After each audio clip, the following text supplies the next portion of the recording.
What's up? What's up? What's up, you guys? Come on in the room. Come on in the room. You turned your volume off? I know your volume on, Tania. How Well, y'all doing I today? knew you said you was finna go live, but I didn't know you was finna address the people already.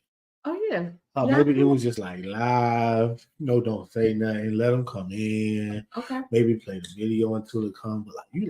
But I just gave you a whole rundown of what this show was gonna look like. but you didn't say you was finna address the people. You figured it out? Yes, so I get on board now. Too late now. Come on in the room. How are y'all doing today? It's Thursday, Tania. And what that mean? The week is over. What's up, Tori? Good evening. Good evening. I'm gonna put this right here. What you gonna do here? So that way I can see the fam. What's up, you guys? Y'all drop your name in the chat. Let us know who's on live with us today. What's up, Joy? What's up, Starlet? How y'all doing? Antonia, don't do that. She asked me where are we live. Okay. Hey, Robin. Should I not answer that question? And we early live. Okay. You shouldn't be trying to give me no structure. All day, every day. Started yet. All day, every day. What's up, Terry? We didn't start yet. We didn't start yet. You trying to give me structure? I have to give it to you. Hey, Sheila. Let's go. Yeah, I am so excited. So many people have been asking us about Bro, you're starting. You don't know what I'm starting. You are starting. Hey, Sharon. Get your stuff together. Come on. No. What's up, Miss Curry? What you do? Loop the video. Hey, Nigel. They is coming in, ain't it? They are coming in. Let's go. Y'all excited to hear from Miss Key? Are y'all excited to learn about Section 8? Make sure y'all getting y'all questions in early. Yeah. Y'all are early birds. So make sure y'all get y'all questions in early so that when we start asking questions, your question is near the top. That's right. If anybody has currently has a property that's on Section 8, drop me in the chat.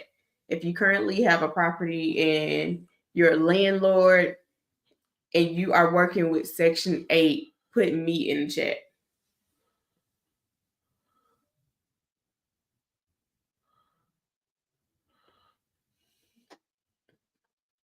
Just share it. Okay.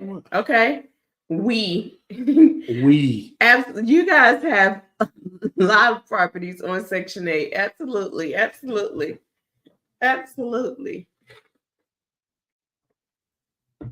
Well, that's exciting. You ready? You did everything you got to do. What's up, Shanika? What's up, Clifton? All right. What's up, Rod? I need some of those. You what? All right. That's a pre-show. Current family self-sufficient program. Okay. Hey, Yvonne. What you read?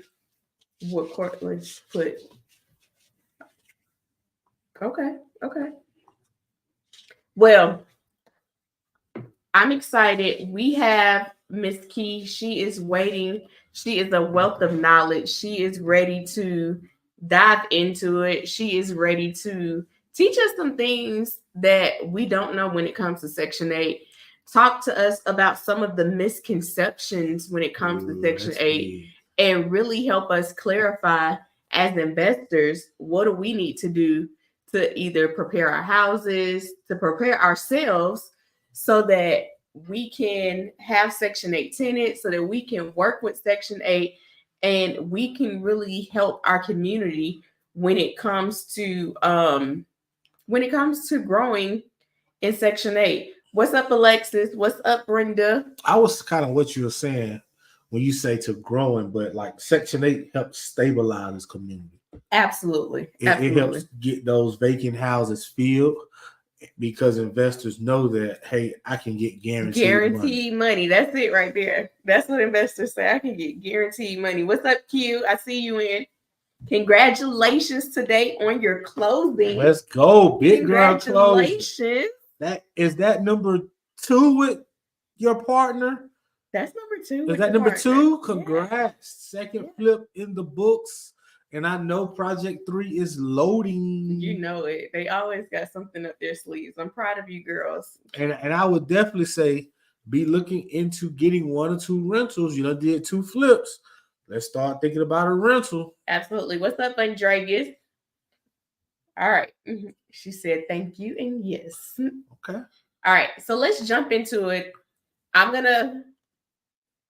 If you guys haven't heard about the conference yet, I need you to make sure that you don't wait to the last minute to get your tickets for the conference. All right. Go to Eventbrite, type in REI Decoded Summit, get your tickets. There are only a few early bird tickets left.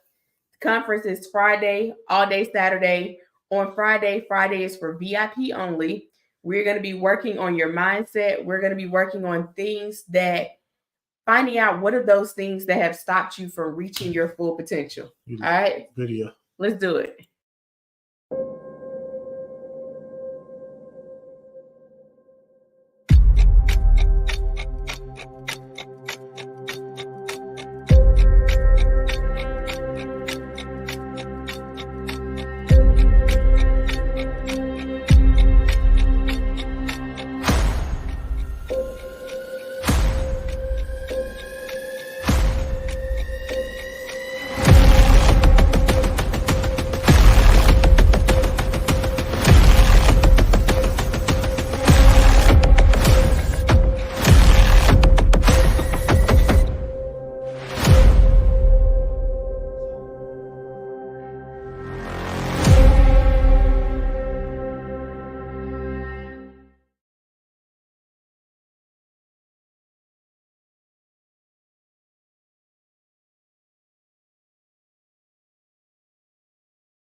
Let's go. You ain't officially greet the official start of the show yet. Wait, I got this. No. I got this. Come on, man. You better. He's scared, y'all. He can't do it. That ain't what I do. He like to throw the little side curves and bars on the side. You guys, I know that you're not here to talk to Antonio and myself in total honesty. That is not how you greet the people. What? Oh, I get that wrong every time. All right. I am Ashley Denmark. What's your name? For those of you who don't know us, I'm Ashley Denmark. This is my lovely husband, Antonio Denmark. So you're going to go lovely today. Okay, I got you. This is my lovely husband, Antonio Denmark. We are your coaches. We are your mentors. We are your encouragers to help you really get off the sideline and get into the game. We are excited that you are here today. We're super excited that Miss Key is getting ready to drop some knowledge. She is getting ready to share with us some things that we all want to know when it comes to Section 8. So without further ado, I want to welcome to tonight. I want to welcome to the stage, Miss Key. Hey, Miss Key. Hello. Hey, everybody. I'm good. How about y'all? Good. I like them earrings. Ooh. They are cute. A little pop going on. Little pop, little sun. I like. Thank you. So I'm gonna go ahead. Go ahead. For the people who don't know you, tell them who is Miss Key? And what's your background in Section 8? Absolutely. Okay. So, Ms. Key, I'm currently the program supervisor at the Jefferson County Housing Authority. Prior to that, I was with the Housing Authority of Birmingham District. I have a total of about 13 years in housing, Section 8 department. So I've been around, I've worked with a lot of people, and I'm just here to help in the best way that I can. Absolutely, absolutely. Starlet said the best. Absolutely, absolutely, absolutely. Thank you, Scarlett. All right. So this is not necessarily a super formal thing. What we're going to do is Ms. Key's going to do a presentation. That's going to give you some information, but the main thing is we're going to do a Q&A.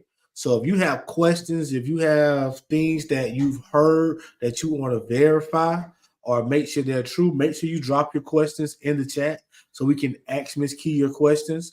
So this is all about getting clarity and understanding on Section 8. So drop your questions. I got a few of them all ready for some people, so I need some more. You ready for the presentation, Ms. Key? I'm ready. Let's go. Let's do it. All right. So we're going to get started. First of all, I know we are familiar with Section 8. That's what we hear a lot, but the term is Housing Choice Voucher Program. Section 8, basically, it was initiated as a demonstration program, but it was made permanent in 1988, and it was changed to the Housing Choice Voucher Program. So we try to educate our families, and instead of saying I'm on Section 8, it's the Housing Choice Voucher Program in which you have a choice in what type of unit you want to select. So that's one key fact about the Housing Choice Voucher Program. Go to the next slide, please. Gotcha. Okay, so we're going to talk a little about, we talked about the background of the HCV program. We're going to talk about eligibility requirements, some myths about the HCV, formerly known as Section 8 program. We'll talk about the steps after the tenant is selected, a little bit about the inspections process, and how do payments begin, right? Because a lot of people want to know how and when do I get my payment. That's right. So, and then we'll I go probably about started your with that one. This is how y'all get paid. Right. This is guaranteed money, pretty much. But it's some things that you have to go through to get to that point. So we're going to go into that. So let's go to the next slide. Go again. Okay. One more time. Bam. Okay. So myths about the program. Section 8 is for single women only. A lot of people think that men can apply for Section 8. It's only for single women with children. That is not correct. We have men that's on the program that have kids. So, it's just not for single women. And you don't have to be single to be on the Housing Choice Voucher Program. You can be married. The program is basically income driven, it's income based. So the income in the household is what's counted, and it can be with husband and wife. So that is a myth. Next, it says Section 8 will evict my tenant. No, Section 8 does not evict tenants. We do not. We have what's called the family obligations, in which the participants have to abide by, which in one of those obligations is the violation of the lease agreement.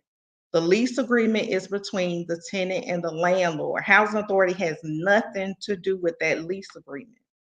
We enter into the housing assistance payment contract with the landlord, which is how we make payments on the tenant's behalf, but we don't get involved in the lease agreement. That's between landlord and the tenant. However, if the tenant has defaulted on their lease, we will enforce what's called our family obligations, which can result in a termination of assistance from the housing authority. So, like I said, we don't evict tenants at all. Landlords have to enforce their lease agreement. Number 3 says Section 8 will make my tenant pay for damages.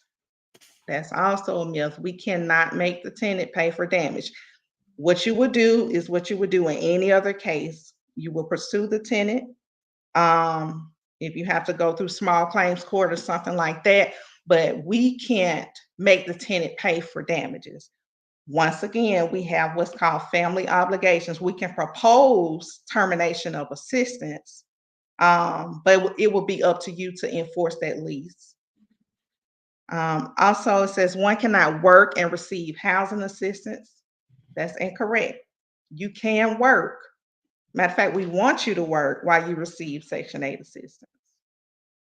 We have other programs in which when we have families that work, which is called the Family Self-Sufficiency Program, they can have a certain amount of their rent that goes towards their escrow account. And at the end of that 5 years, which that's a whole nother topic, but at the end of that 5 years, they'll have money that sits in escrow that goes to them once they accomplish goals that they set out for themselves. Okay. Section 8 will. You had a question? Go ahead. Go ahead. I got a question. Is that the same as I've heard people say that Section 8 will help their tenants buy houses? Is that the same thing or is that something different? That's something different. We have a home ownership program. Don't talk about it now. I asked that question at the end. I won't go into that. Okay. Also, Section 8 will screen my tenant. Section 8 does not screen tenants. We do background checks for our program, but we don't screen tenants. We encourage all of our landlords to have their own screening techniques in which they go about screening their tenants. Okay, so those are just some myths that I thought about that came to my head when we talk about the housing choice voucher program. These are all myths that I've heard that I actually thought were right. Like I thought it was only for single women, except for evict. I knew you couldn't evict, but I did think that once a tenant messes up a unit, that you guys will make them pay or kick them out the program. Which I can see why you wouldn't kick them out the program, because at the end of the day, it's to provide them with a housing opportunity, and you don't want them on the streets at the end of the day. I didn't know that you could be married and be on Section 8. I was always told that whenever there was a man in the house, that somebody was hiding their boyfriend or significant other because they were on Section 8. No, that's not correct. But I would like to go back and clarify as far as the damages. Now, we can't make them pay for the damages, but we do enforce what's called those family obligations. So that's a violation of the lease. But we ask that the landlord provide an itemized list of those damages, and then we'll go as far as proposing termination of their assistance. But as far as getting the payment for the damage, the landlord has to go after that. Gotcha. Absolutely. So there is potential if a tenant damages a property and the landlord does their part with reporting it, that tenant could potentially be off of the Section 8 program. Correct. Okay. Mhm. All right. Next slide. Okay, so eligibility. In order to get on the Housing Choice Voucher Program, formerly Section 8, we first have to have what's called open enrollment. So every few years we have open enrollment in which there'll be a blast that come out. It may be social media, it may be on the radio, it may be on the news to say, hey, the housing authority is opening up the waiting list. So at that point in time, whoever's interested in that waiting list, they have to apply for the Housing Choice Voucher Program. Once they have applied, not all people will make the waiting list.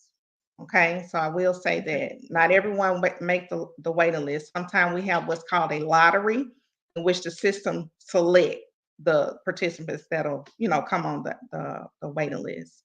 So they have to first apply, and then when they apply, we'll contact them within so many days, and then we'll schedule an appointment for them to come in and provide information for us in order to determine their eligibility.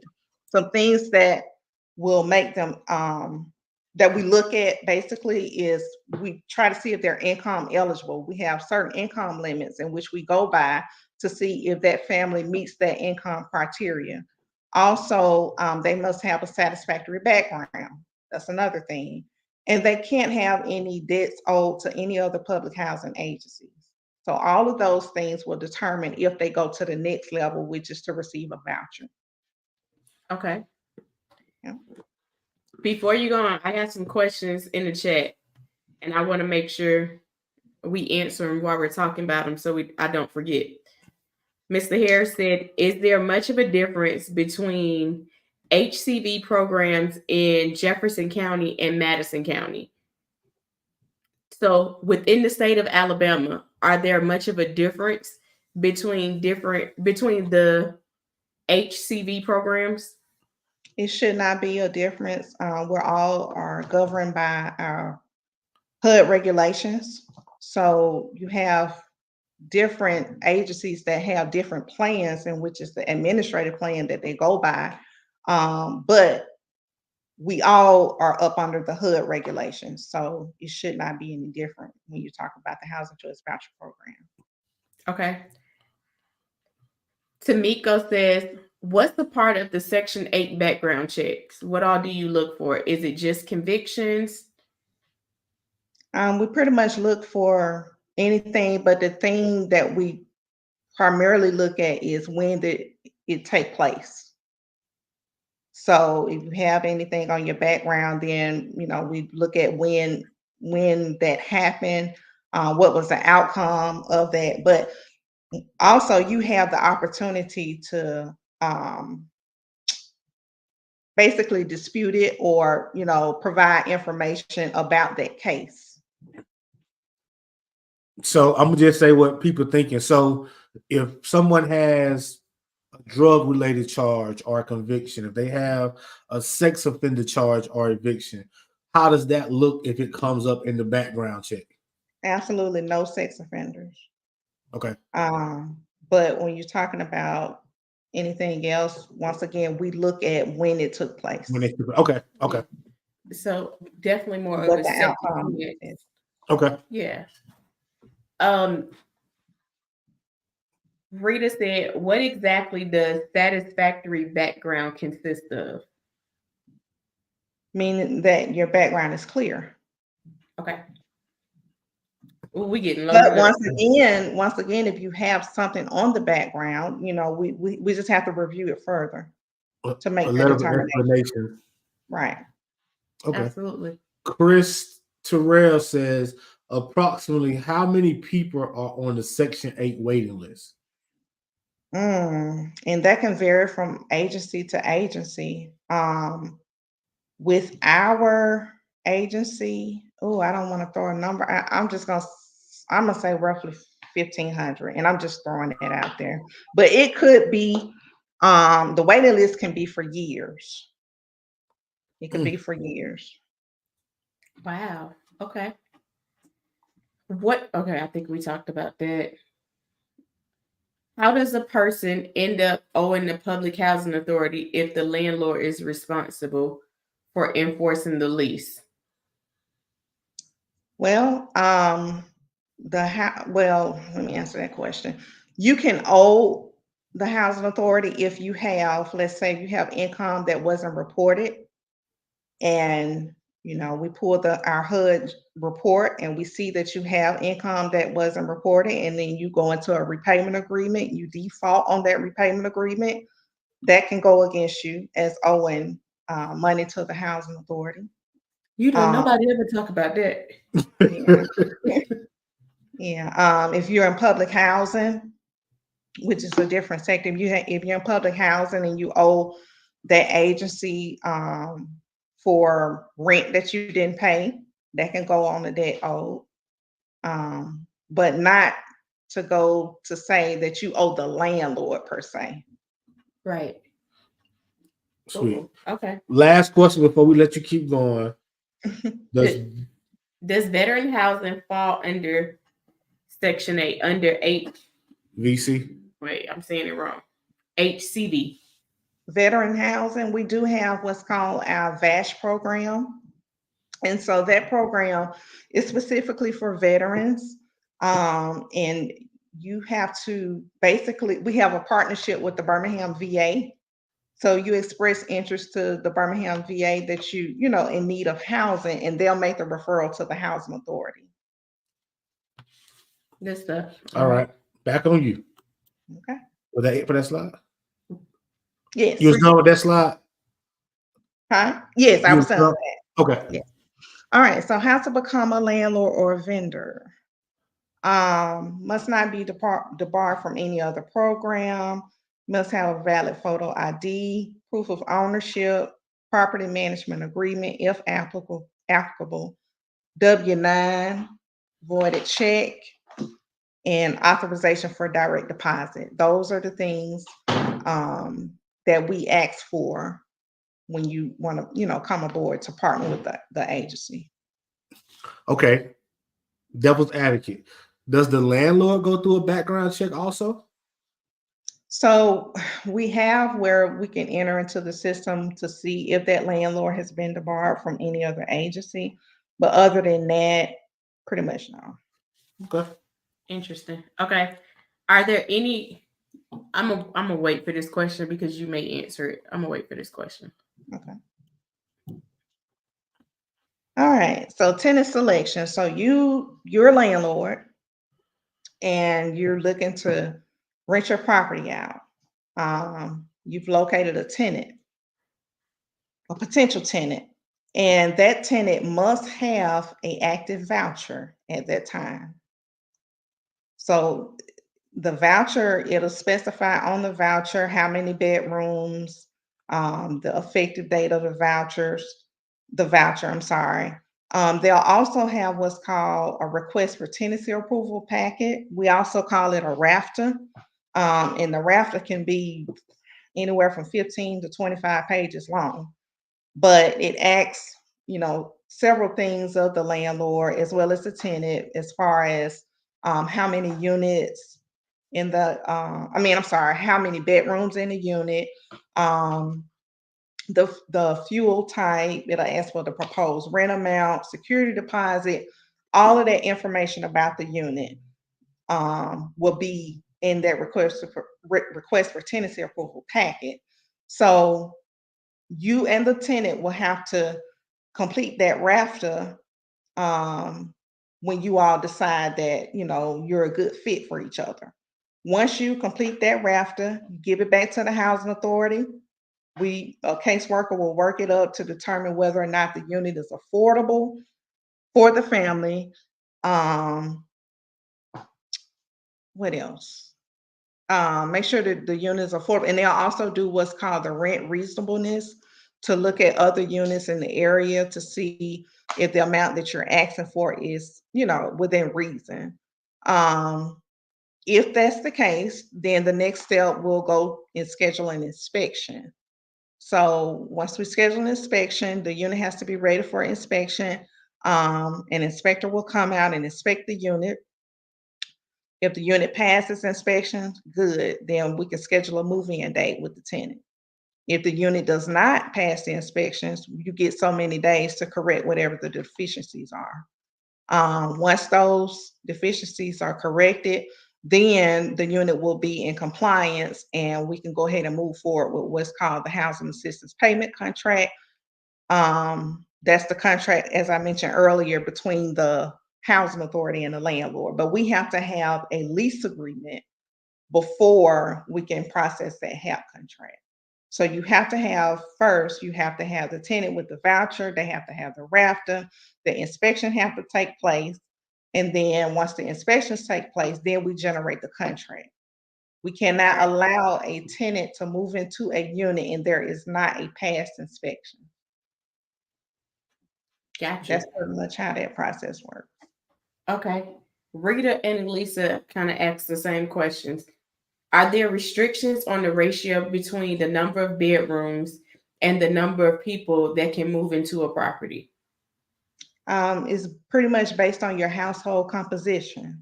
So we look at that. First of all, when we issue vouchers, we look at your household composition, and then we base your voucher size off of that. Um, if you have somebody, let's say that you got the head of household, and then you got a 10-year-old boy, male, and then you got a, let's say, 13-year-old female. Well, that qualifies as a 3-bedroom unit. Okay. So we will then issue you a 3-bedroom voucher. Now, we will also give the family what's called a voucher estimate, and that will let them know based on their income the price range in which they can search. Okay. Question. If you guys see that this is not affordable, what happens in that situation between landlord and tenant if they're already in a lease? Well, if they're already in a lease, then that's different. Well, I Like, mean the lease to start the rafter.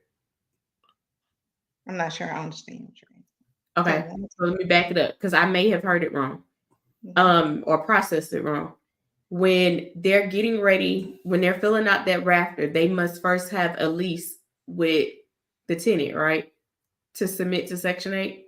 Well, we'll have to have a blank copy of a lease at that Blank point. copy. Okay. But once the unit pass inspections, then we'll need to go ahead and get a valid lease, an executed lease between the tenant and the So landlord. I'm gonna ask a question a little different. Okay. So if the vouchers for 900 and the landlord is asking for 1200, who loses? Like, does the voucher go up? Does the landlord go down? What determines those numbers?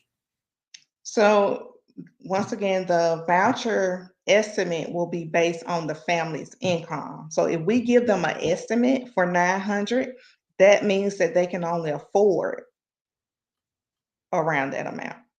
Gotcha. So, it's a tool just not to waste the landlord's time. I'm sorry, Right. but not waste the tenant's time as well.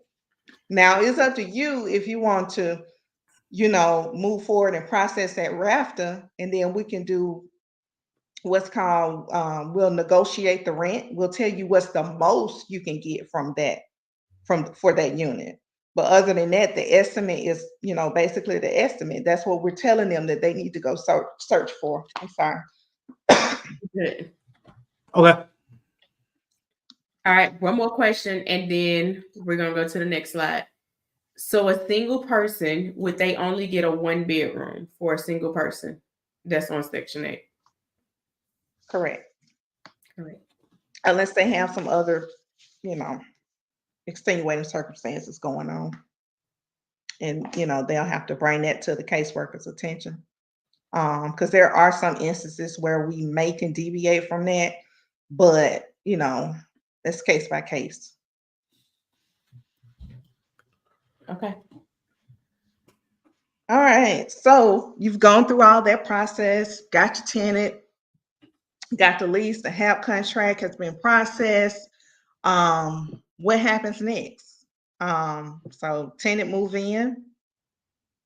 They have obligations that they have to abide by with the housing authority, like they have to recertify annually, have to have inspections that take place. Tenant pays the portion of rent that the housing authority tells them that they pay. So based on their income, we'll give them the amount that they're supposed to pay. And initially, when they first move into that unit, it can't exceed no more than about 30 or 40% of their adjusted income. But after that, they may have an increase in income. I don't know, but we're not going to, make the family move because they're over that percentage. But initially, when going into that unit, they have to fall below that percentage. Housing authority will pay the housing assistant, which is also called the HAP contract. I mean, the HAP, I'm sorry. We pay that on the tenant's behalf monthly, anywhere between the 1st and the 5th. It's guaranteed money. Okay. So in payments are usually electronically deposited. We require landlords to have direct deposit set up. We will make payments as long as the unit is in compliance with inspection, and as long as the tenant, meets all of their family obligations. But like I said, we'll let the tenant know what the portion is that they pay. So we tell them they pay 150, that's what they pay 150, and the contract rent is, maybe 700. Then the housing authority will pay the remaining amount. Does that make sense? Absolutely. Yeah. Absolutely. Okay. They can't pay no more than what the housing authority tell them, because that lets us know that they have additional income, and evidently that income has not been reported. Okay. Um, So you can't do like they used to do in the old days and charge the tenant an extra $200 and not tell Section 8. no, because you know what's going to happen if He you said, do that, absolutely not. and you get mad when y'all fall out. Then you're gonna come tell Section 8, and then when you come tell Section 8, both of y'all gonna be in trouble. Right. Then you gonna owe Section 8 too, just like tenant. All right. Quick question. Mhm.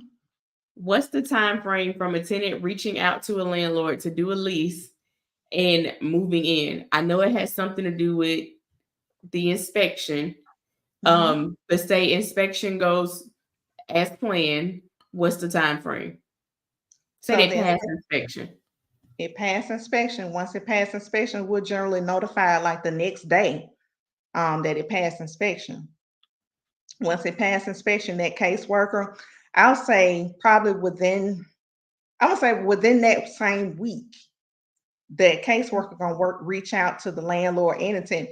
And then in most cases, the tenant gonna already know that it passed inspection. They're gonna call anyway. So we Right. try to be fair and work the move-ins via order receipt. But sometimes it don't work out like that. In some cases we may have to kind of, deviate from that. But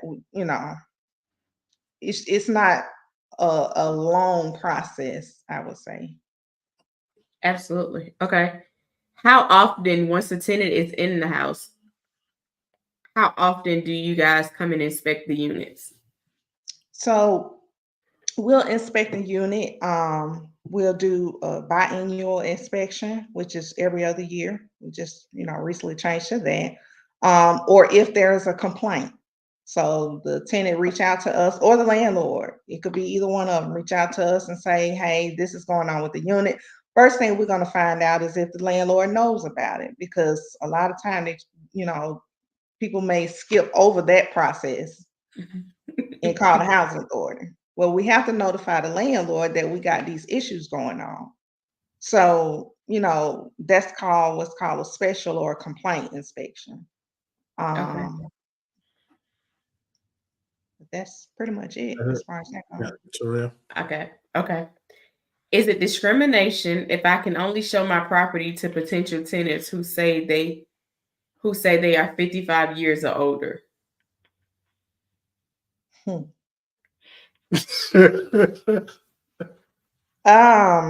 gonna answer that question. If you have your own screening policy that you go by, that's totally up to you. I'm not in a position to say, that that's discrimination. That was a good one. That was a good one. That was. Okay. What are the pros and cons for landlords and tenants between Jefferson County and Birmingham? Ooh, which one is better? Of course, Miss Key is gonna say Ooh, Jefferson Jefferson. County. That's where she at. We all have the same mission and goal in mind, which is to provide safe, decent, and sanitary housing. So I can't say, which one is different. We all have the ultimate goal in mind, which is to house families. I just lost my train of thought. Well, let's go to the next slide. I'm gonna go to the next slide. I thought about it, but I'm gonna go to the next slide. All right, so we're at the end. Final tips and takeaways. Clients cannot move into the unit prior to a past inspection. We talked about that already. So let me ask you real quick. So I hear you saying prior to a past inspection. So that time between I passed the inspection, but I'm waiting on the official paperwork. Can they move in then? That's going to be up to you as the landlord. But if they, for some reason, But if it passed inspection, we have to look at several different factors. We got to look at whether they're in another unit that's already assisted by the housing authority, because if that's the case, we got to make sure we're not paying any double subsidy. So there's some things that we have to work out on our end before we can go ahead and get a clearance to. Good answer. Good answer. Okay. Absolutely. Next, executed lease agreement and the HAP contract must be received prior to payment being made. We talked about that already. We have to have the lease and a signed HAP contract. HAP contract is also called the Housing Assistance Payment Contract before we can begin to make any payments. If we don't have those, your payments will go on hold, and then you'll reach out to the housing authority and say, hey, I have not received my payment. We're going to research and we'll say, did you turn in that HAP contract signed? That's why. Okay. Okay. You must enforce your lease agreement. Once again, the housing authority does not get involved with that lease. That lease is between you and your tenant, just as you would any other unassisted tenant. Okay. Housing authority does not evict. Landlord, housing authority ACV program does not evict. Landlord is encouraged to screen all potential occupants. The unit to receive subsidy must be in compliance with the HQS, that's the inspection. And also, available rental properties can be listed on www.affordablehousing.com. So that's a resource for you to list. I know you got questions coming. I see. I see. I got a good question though. Okay. All right. Give me the top 5 things that fails inspection. Ooh. Top 5. That's tough right there. Most common ones.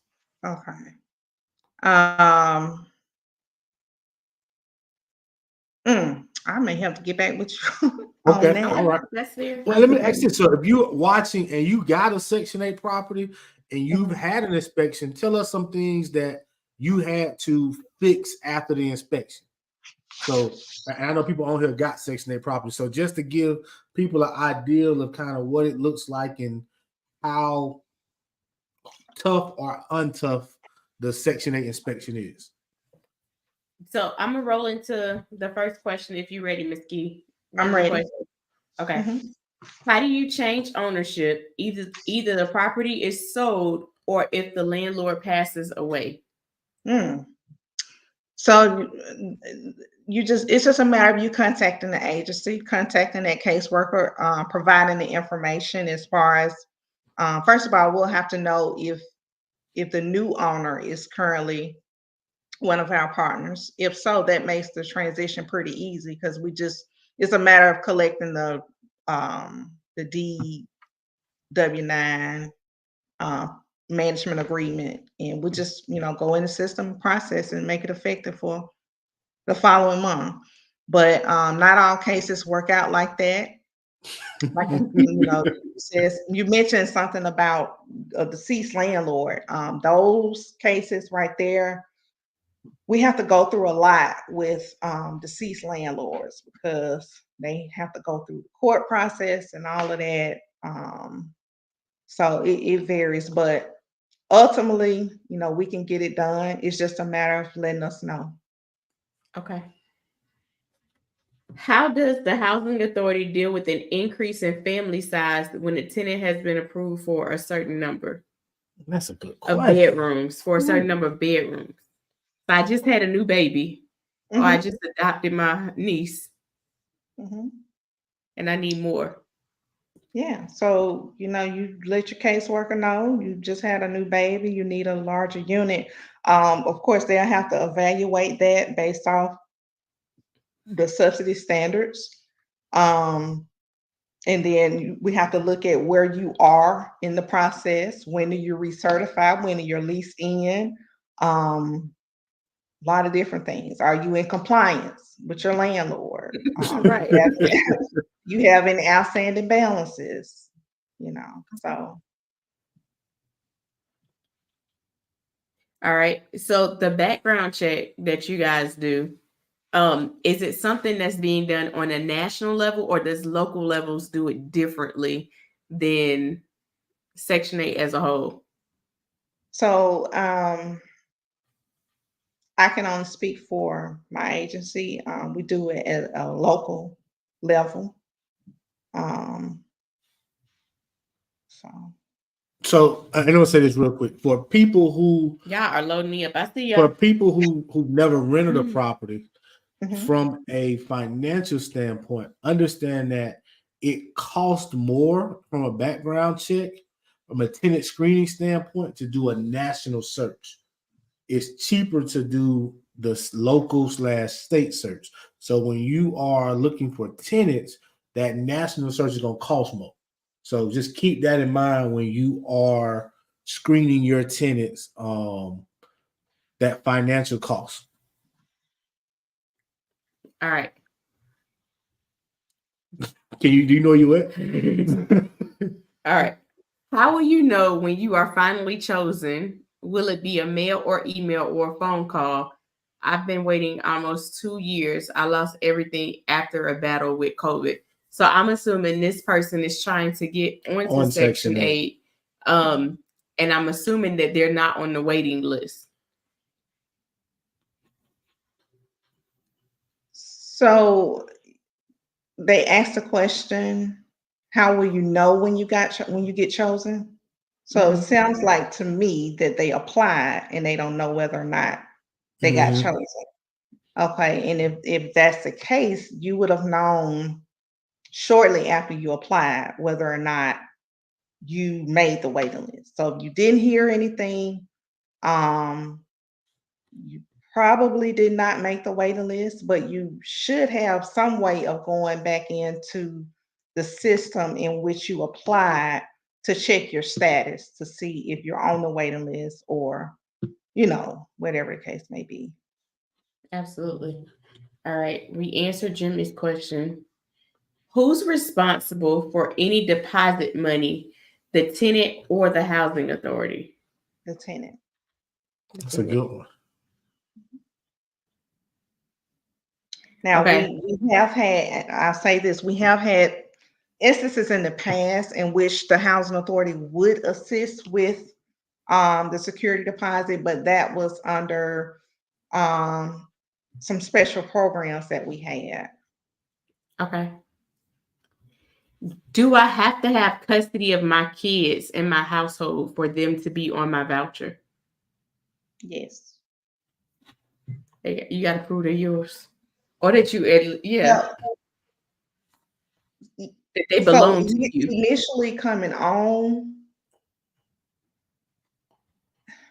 we so what the person is saying is when they in order for the kids to be on the house in the household, do they have to have custody of them? That can be, I'm gonna say yeah. Okay. I'm gonna say yeah. What amenities helps the landlord to get the desired asking price in rent, such as providing lawn care or appliances, or do those things really help at all? That don't help because Okay. we don't look at lawn care and things of that nature. Good stuff. All right. If the tenant is responsible for the utilities, do they have to have them transfer into their name prior to move-in? I will say this: the utilities must be active prior to moving in. Whose Okay. name? That's Y'all not looking at, yeah. Just on. yeah. Okay, so I think some people are answering your question with what are some problems that they had with their inspections. Okay. One person said smoke detectors in all rooms that can be used as a bedroom. All appliances must be in working order. Painted windows need the ability to open. Yeah. If I'm saying anything that's wrong, that's a myth, let me know. No, that's all of that's good. That's right. I Okay. just couldn't think of anything. Light bulbs in every light socket. No open grounds on every plug. Burglar bars must be able to open in case of fire. I see. I didn't know. I thought you had to remove the burglar bars, but as long as they open, you can keep them. Okay. Well, how do you open burglar bars? Some of them have a lock An on it to inside where you lock? can. Yeah, you Oh, can. okay. Um, Basically what I'm getting from the list is the house needs to be in decent shape and livable condition. Section 8 doesn't want their clients to come in and it's not safe, or there's things that's not working that could cause a fire or cause Exactly. problems when you have a fire Mhm. at the end of the day. That's right. Safe, decent, and sanitary. Safe, decent, and sanitary. It need to be Yep, clean. that's right. All right. Um, Following up with the question of custody, Alicia said, "Can I have guardianship?" It would need to be a closed case. You Okay. have to have custody. Okay. Some other things Chris said that he saw that didn't pass. Okay, we said plugs and switches, smoke detectors, inoperable windows. Yep. Doors won't open and close. Yeah, they No heat. no heat. So they have to have heat and air. Mhm. They can't just use what is it called? The plug, the Space heaters. space heaters. Space It's heaters is a no. it's not recommended, I would say. Okay. Which honestly, you would probably want to get some heat to keep your property safe, because if that space heater falls, it's a good chance that your property could burn up. What about window units for air? Is that frowned upon, or that's a personal thing, or That's a yeah? person. Okay. Okay. Are tenants required to pay renters insurance? Depends on their lease agreement. Mm, Whatever's in the lease. come on with all the myths. Can a landlord go up on rent if the area go up on rent? If the area goes up on rent, how does that work? All right. So right now we're probably in a rental phase where landlords are charging more because it costs them more to rent out the property on their mortgage. Mhm. So if it has went up, I think I know your answer, but I want It to was in hear the the answer from presentation. you. Can the landlord go up on rent?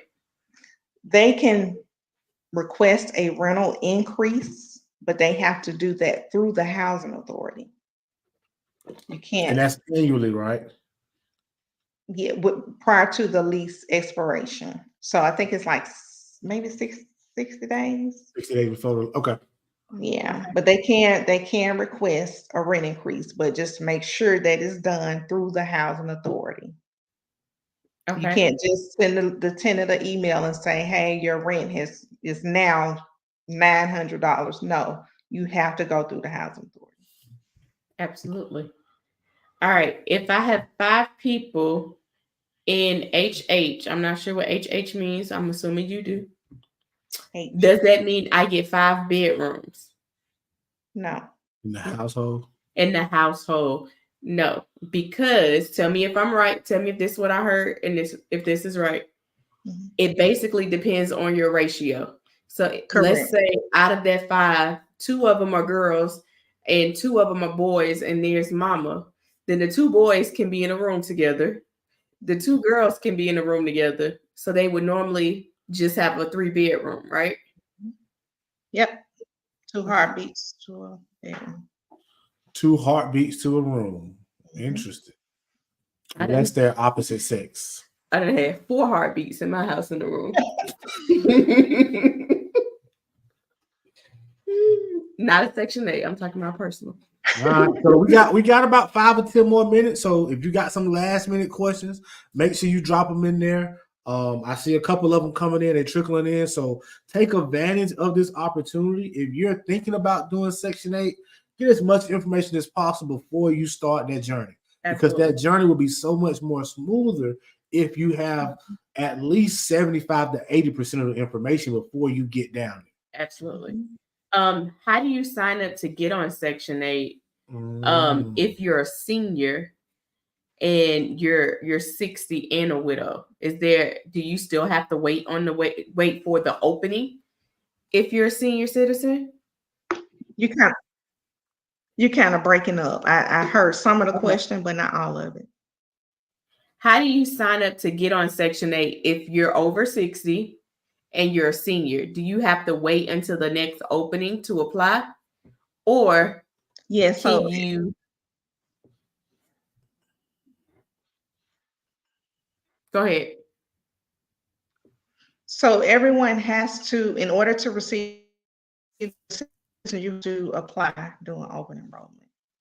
Open enrollment, baby. Open enrollment. So even though you are a senior, you must wait until open enrollment, until Section 8. I got to stop calling it Section 8. Until the Housing Authority announces that they're getting ready. Say it again. Housing Choice Voucher Program. Housing Choice Voucher, HCV. I got it. The Housing Choice Voucher is opening up. So yeah.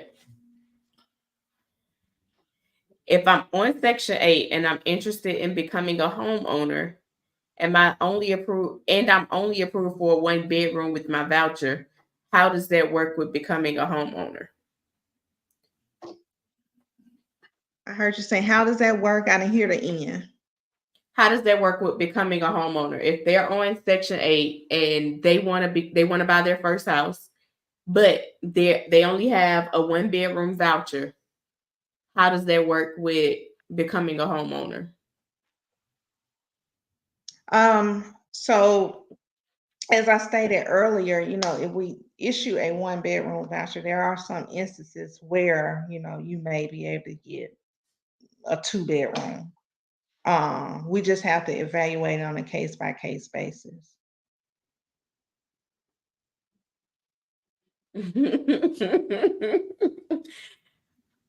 All right, y'all trying to get her in trouble. They say, can you give us a hint on when the open enrollment might be? We won't tell anybody you told us. So don't give us a hint, but let me ask you a question. How often? I can hear anything you said. Okay, can you hear me now? You're kind of going in and out. Okay.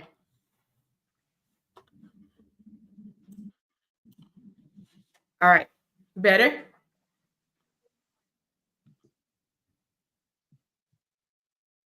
Let me know if that's better. If you guys can hit me, put a thumbs up in the chat. That's a little bit better. Okay. A little better? Okay. How often does look like Miss Key's coming back on us? Okay.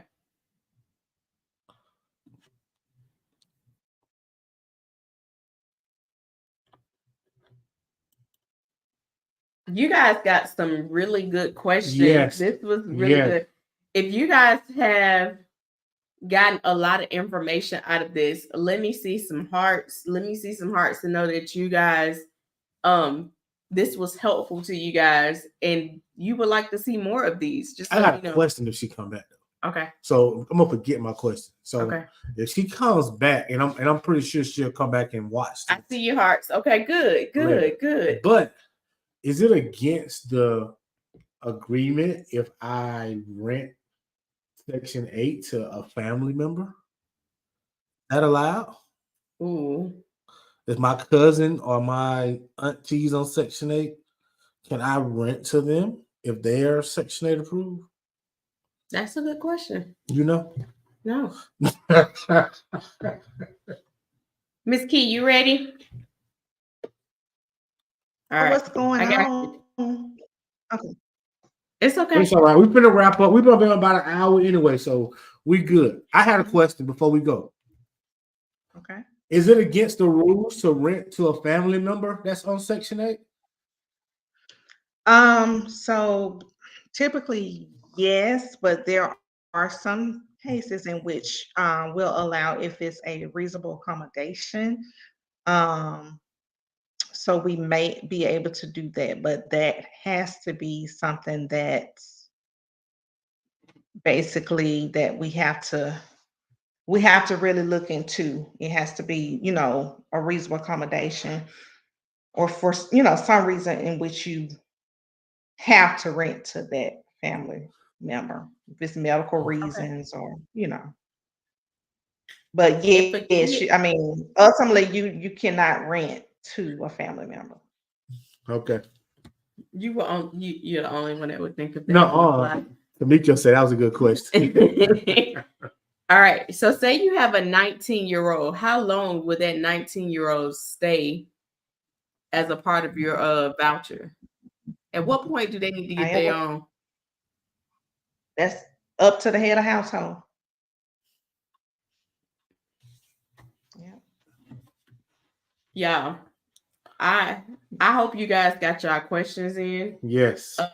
When was the last enrollment for Jefferson County Section 8? How long ago was it? Well, we had one recently for our project-based voucher program, not the housing choice voucher program. Okay. And that's different. That the subsidy is tied to the unit with the project-based voucher program. But as far as our regular HCV program, I'm gonna say 2022 was the last open enrollment. So it's about time for another open enrollment in 2024. Maybe, maybe not. We'll see. I don't know Keep right your now. ears to the street. Yeah, keep your ears. Okay. As investors, what can we do to help you guys so that you're able to fill more houses when it comes to your waiting list? Like, what do you need from us? Um, Basically, I told you all about affordablehousing.com. You want to go on there and list your properties there. You can always reach out to me. You have my information. You can reach out to me. I can provide you with the information that you need in order to just, if you just want to sign up to become a landlord at this point in time, you can do that.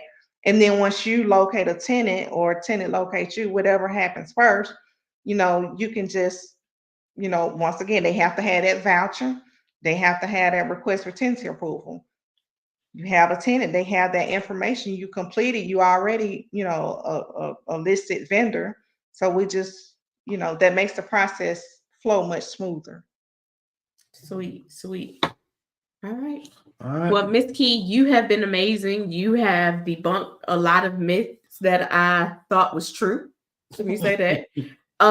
So I'm so grateful that you taking the time out of your day to hop on to talk to us to answer these questions. We got a whole lot of hearts in the chat just because they said this was really good information and they enjoyed being a part of this discussion today. Do you have any questions before we go? I don't. Thank you. Absolutely. Thank you. I was appreciative when you came to REI Live, but Absolutely. I seen how they reacted to you at REI Live too. They kind of overwhelmed you a little bit.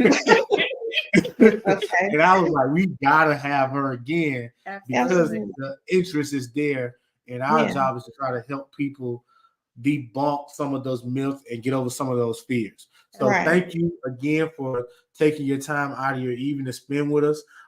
If you are not thinking Section 8, I encourage you to get on Section 8. If you're a landlord, it's guaranteed money. It's guaranteed money. Can't beat that. If you are looking for cash flow, and that is what's going to take you out of the rat race, that's what's going to take you to the next level, then why not choose Section 8 if you know that you're going to get that cash flow coming in every month? So do your screening on your own. Don't rely on Section 8 to do the screening for you because that's not their job. But find you a tenant that's going to be close to what you're looking for, or maybe past what you're looking for, so you can get what you're looking for. Make sure that house, apartment, whatever it is clean, it's sanitary, it's up to par.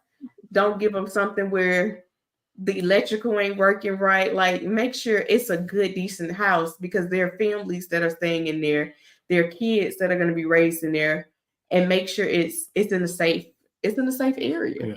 And to my aspiring investors, if you want to learn how to find these deals, if you want to learn how to fund these deals, if you want to learn how to rehab these properties, make sure y'all come to the conference that we're having at the end of July, the REI Decoded Conference. Come get some information. Come get off the sideline. You already know how to rent the property. Now we just got to learn how to find it and how to fund it and how to rehab it so that we can get right into a Section 8 deal and get that guaranteed money. Absolutely. Thank you again. You guys have a wonderful evening. We will see you guys soon. Love you. Peace.